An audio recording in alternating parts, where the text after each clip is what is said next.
રાજ્યની કાયદો અને વ્યવસ્થાની સ્થિતિને લઈને અનેક સવાલો ઉઠે છે ત્યારે ગુજરાતમાં હવે છડેચોક દીકરીની છેડતી થાય છે, હત્યાઓ થઈ જાય છે અને પોલીસ છે તેની કામગીરી ક્યાંક શંકાશીલ રહે છે। મહેસાણામાં તાજેતરમાં જોયું કે પાટીદાર દીકરીની હત્યા થઈ, પોલીસ ફરિયાદ નથી નોંધીતી, ત્યારબાદ પાટીદાર સમાજ મેદાને આવ્યો, સંગઠન મેદાને આવ્યું અને ત્યારબાદ 10 દિવસ બાદ ફરિયાદ નોંધાણી। આ ઘટના બાદ અનેક સવાલો થઈ રહ્યા છે, પરંતુ આમ આદમી પાર્ટીના પાયલ સાકરિયા છે એ પણ હવે મેદાને છે। તેમણે પણ ગૃહમંત્રીને અનુલક્ષીને સવાલો કર્યા છે, ઘણા બધા આક્ષેપો કર્યા છે, તેના વિશે જ વાત કરવી છે। નમસ્કાર, ગુજરાત BS9 TV ન્યૂઝમાં આપની સાથે હું છું ભગવતી વિશાવડિયા। રાજ્યમાં કાયદો અને વ્યવસ્થાની સ્થિતિને લઈને અનેક સવાલો થઈ રહ્યા છે। આ બધાની વચ્ચે મહેસાણામાં જે ઘટના બની તેણે પોલીસ અને જે PM કરતા ડોક્ટર હોય છે તેની કાર્યવાહીને લઈને ખૂબ ગંભીર સવાલો કર્યા છે। પાટીદાર સમાજ મેદાને આવ્યો, સંગઠન મેદાને આવ્યા, પોલીસને રજૂઆતો કરવામાં આવી, ત્યારબાદ પોલીસે ફરિયાદ નોંધી। ત્યારે આમ આદમી પાર્ટીના સ્થાનિક નેતાઓએ પણ મહેનત કરી હતી તેવું આમ આદમી પાર્ટીના સુરતના નેતા કહી રહ્યા છે। પાયલ સાકરિયાએ ગૃહમંત્રીને અનુલક્ષીને ઘણી બધા સવાલો કર્યા છે, અપીલ કરી છે અને પોલીસ પર ઘણા બધા આક્ષેપો પણ કરી રહ્યા છે। શું કહી રહ્યા છે પાયલ સાકરિયા તેના પર નજર કરીએ, ત્યારબાદ આગળ વાત કરીએ। નમસ્તે। મહેસાણાની અંદર જે પટેલ સમાજની એક બેનની હત્યા કરવામાં આવી, ત્યારબાદ એમને સળગાવી દેવામાં આવી। એમને પરમ કૃપાળુ પરમાત્મા એમને શાંતિ આપે, એમના ચરણોમાં સ્થાન આપે એવી ભગવાનને પ્રાર્થના કરું છું। રોજે કોઈને કોઈ બેન સાથે અપરાધ થઈ રહ્યો છે આપણા ગુજરાતમાં, કોઈને કોઈ બેન પીખાઈ રહી છે, કોઈની દીકરી પીખાઈ રહી છે, કેટલાય પરિવારના સપનાઓ ચકનાચૂર થઈ રહ્યા છે। આજે મહેસાણાની બેન સાથે થયું। દુઃખની વાત તો ત્યાં છે કે આવી દિવસે ને દિવસે ઘટનાઓ બને છે, મહિલાઓ એનો રોજે રોજનો શિકાર બને છે।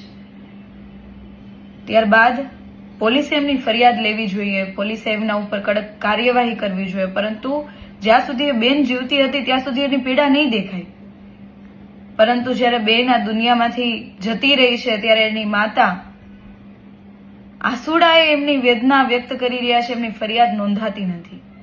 આપણે આ કેવા ગુજરાતની અંદર રહીએ છીએ કે જ્યાં કાયદાની વ્યવસ્થા સામાન્ય માણસ માટે નથી।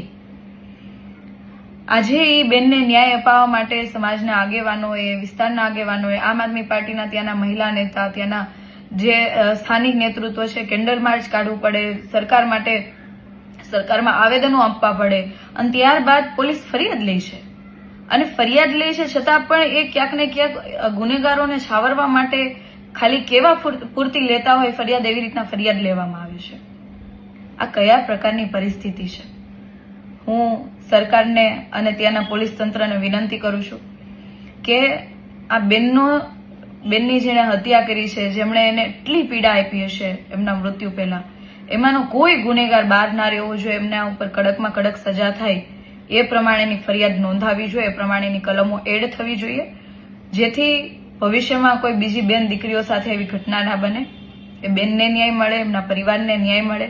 બસ આટલી જ રજૂઆત સાથે સરકારને એટલી વિનંતી કરું છું કે તમે આજે કડક પગલાં લેશો તો આવનારા સમયમાં બીજી ઘણી બહેનો આ બાબતે સુરક્ષિત રહેશે અને આવા હેવાનો જ્યાં સુધી બહાર ફરતા રહેશે ત્યારે કોઈને કોઈ બેન દીકરી અપરાધનો શિકાર બનતી રહેશે અને જેના કારણે આ દુનિયા છોડવાનો વારો આવતો રહેશે, જેથી જે ગુનેગારો છે એમના ઉપર કડકમાં કડક સજા થાય।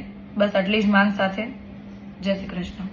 જે પ્રમાણે કોઈ પણ ઘટના બને ત્યારે પોલીસ છે અમુક તેની કામગીરી છે તે શંકાના દાયરામાં આવતી હોય છે। ઘણી બધી વખત એવું થતું હોય છે કે કોઈ એક હત્યા થાય છે, કોઈ એક સામાન્ય પરિવાર છે પોતાના સ્વજન ગુમાવે છે તો પોલીસ છે તેની ફરિયાદ નથી લેતી, ફરિયાદ લેવામાં ગલ્લાતલ્લા કરે છે, કારણ કે એ વ્યક્તિ એમાં સંડોવાયેલો હોય છે કે જે ખૂબ મોટા ગજાનો હોય છે અથવા તેમની લાગવગ વધારે હોય છે। ઘણી વખત એવું પણ થતું હોય છે કે પોલીસ છે ધાંધિયા કરે છે અને જે પીડિત વ્યક્તિ છે કંટાળીને બધું જ મૂકી દેતો હોય છે, તેમને કોઈ ન્યાયની આશા અપેક્ષા નથી રહેતી। પરંતુ આ કેસ અલગ હતો, પાટીદાર દીકરી હતી, વરુણ પટેલ સહિતના જે પાટીદાર આગેવાનો છે તે આગળ આવ્યા, ત્યારબાદ પોલીસે ફરિયાદ નોંધી અને હવે ધીમે ધીમે તેમાં કાર્યવાહી થઈ રહી છે। પરંતુ સવાલ એ થઈ રહ્યો છે કે શું કોઈ વર્ચસ્વ ધરાવતી જ્ઞાતિના સંગઠન કે લોકોને મેદાને આવવું પડે ત્યારબાદ જ કેમ પોલીસ છે ફરિયાદ નોંધતી હોય છે? પોલીસ અને જે ડોક્ટરની કામગીરી છે આ કેસમાં શંકાસ્પદ છે। આ કેસને લઈને તમારું શું માનવું છે તે કમેન્ટમાં જરૂરથી જણાવજો. બાકી આવા જ વધુ અહેવાલો સાથે ફરી મળતા રહીશું. તમે અમારી યુટ્યુબ ચેનલને સબસ્ક્રાઇબ કરવાનું અને ફેસબુક અને ઇન્સ્ટાગ્રામ પર ફોલો કરવાનું ભૂલશો નહીં. બાકી નવી અપડેટ્સ મેળવવા માટે આપ જોતા રહો BS19 ન્યૂઝ. નમસ્કાર.